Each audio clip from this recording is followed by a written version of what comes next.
सुशांत सिंह राजपूत अब हमारे बीच नहीं है, लेकिन वो हमेशा हम सबके दिलों में जिंदा रहेंगे। उनकी फिल्मों ने सभी के दिलों में एक अलग ही छाप छोड़ा है। बता दे कि हर एक्टर की जिंदगी में कुछ फिल्में ऐसी है जो अनाउंस तो की जाती है लेकिन कभी बन नहीं पाती। सुशांत की जिंदगी में भी कुछ ऐसे ही फिल्म्स थे और आज हम आपको सुशांत की उन्हीं फिल्मों के बारे में बताएंगे। पानी। शेखर कपूर की एम्बिशियस प्रोजेक्ट थी पानी। इस कहानी को लेकर सुशांत भी काफी ज्यादा सीरियस थे। एक इंटरव्यू में शेखर ने रिवील भी किया था कि सुशांत इस प्रोजेक्ट के लिए 3 महीने तक प्रेप कर रहे थे, लेकिन फिर रिपोर्टेडली प्रोड्यूसर्स ने बैकआउट किया, ये कहते हुए कि उन्हें ये सुशांत के साथ फिल्म नहीं बनानी और ये फिल्म शेल्व हो गई। सुशांत उस वक्त काफी रोए भी थे। चंदा मामा दूर के। स्पेस से खास लगाव था सुशांत को और इसलिए स्पेस रिलेटेड फिल्म चंदा मामा दूरके के लिए सुशांत से बेहतर कोई और एक्टर हो ही नहीं सकता था। सुशांत इस फिल्म के लिए काफी एक्साइटेड थे, लेकिन ये फिल्म डिले होती गई और ये फिल्म बन ही नहीं पाई। सुशांत इस फिल्म के लिए नासा भी गए थे। देखिए क्या कहना था सुशांत का इस फिल्म के बारे में। Upcoming movie Chanda Mama Durke. So what is new in that role you are taking up in this movie?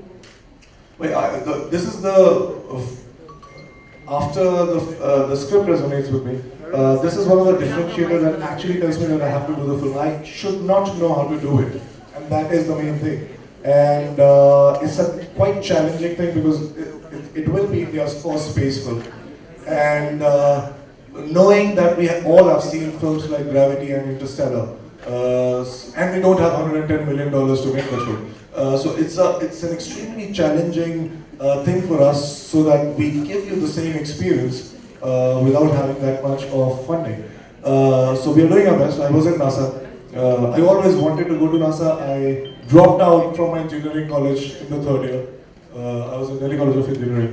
My friends completed it. They went to best of the B schools and they couldn't go to NASA. But I made sure that I clicked pictures from there and I sent them and I made them jealous. But I stayed there for a while, did everything that an astronaut is supposed to do, and I'm going to make sure that I do everything so that I don't disappoint you when you watch the film. Emergence। Virus outbreak पर एक film बनाने वाले थे film maker आनंद गांधी और इसके लिए सुशांत को approach किया गया था। सुशांत ने इस बारे में 2018 में पोस्ट भी की थी, जहां उन्होंने इस प्रोजेक्ट के बारे में लोगों को बताया था, लेकिन फिर सुशांत अपने दूसरे प्रोजेक्ट्स में बिजी हो गए, जिसके बाद इरफान खान को रिपोर्टेडली अप्रोच किया गया इस फिल्म के लिए, लेकिन उनकी बीमारी की वजह से पॉसिबल नहीं हुआ और इस साल फिर सुशांत को अप्रोच किया गया था और वो रेडी भी हो गए थे, लेकिन सुशांत के निधन से इस प्रोजेक्ट एक बार फिर स्टैंड स्टिल पर आकर खड़ा हो गया है। Unnamed film with Kangana. Sushant Singh Rajput को कंगना रनौत के साथ एक फिल्म के लिए अप्रोच किया गया था बाय होमी अडजानिया। सुशांत ने तो इस फिल्म के लिए हाँ कर दी, लेकिन कंगना ने बताया कि ऋतिक रोशन संग कंट्रोवर्सी के चलते वो इस फिल्म को तब हाँ नहीं कर पाई। कंगना ने इस फिल्म के बारे में रिपोर्टेडली एक न्यूज चैनल से बात करते हुए कहा, मुझे आज भी वो दिन याद है जब होमी ने मुझे कॉल करके अपने ऑफिस में बुलाया था। मैं जैसे ही बाहर कदम रखने वाली थी तभी मुझे ऋतिक रोशन का भिजवाया हुआ लीगल नोटिस मिला, जिसमें उन्होंने मुझ पर क्रिमिनल चार्जेस लगाए थे। उसी हालत में मैं फिर होमी के पास पहुंची और वहां उन्होंने मुझे लव स्टोरी सुनाई और तब मैं उस पर फोकस भी नहीं कर पा रही थी क्योंकि मैं काफी उलझनों में थी। मैंने उनसे कहा कि मैं दोबारा उनसे मिलने के लिए आती हूँ, लेकिन तब किसी को मेरी हालत का अंदाजा नहीं था। उसके बाद जो कुछ मैंने सहा उस कारण उस साल मैंने कोई फिल्म साइन नहीं की थी, लेकिन मुझे वो कहानी बहुत अच्छे से याद है। वो एक शहरी कपल की लव स्टोरी थी। कंगना ने यह भी कहा कि अगर वो फिल्म करती तो शायद सुशांत हमारे बीच होते। अननेम्ड फिल्म विद रिया चक्रवर्ती। सुशांत सिंह राजपूत अपनी गर्लफ्रेंड रिया चक्रवर्ती के साथ एक फिल्म में नजर आने वाले थे।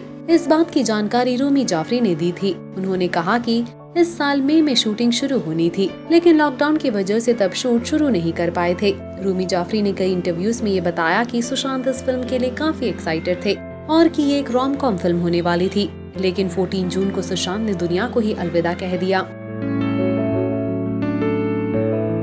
Untitled web series. सिर्फ फिल्म्स ही नहीं, सुशांत एक वेब सीरीज में भी नजर आने वाले थे। ये एक बायोग्राफी सीरीज होने वाली थी। इसके 12 एपिसोड्स होने थे। और सुशांत हर एपिसोड में एक नए किरदार में नजर आने वाले थे। चाणक्य, अब्दुल कलाम जैसे लोगों के किरदार में दिखने वाले थे सुशांत, लेकिन ये भी बन नहीं पाई। आपका क्या कहना है सुशांत के इन अनफिनिश्ड फिल्मों के बारे में? आपकी राय हमें कमेंट्स में जरूर बताएं।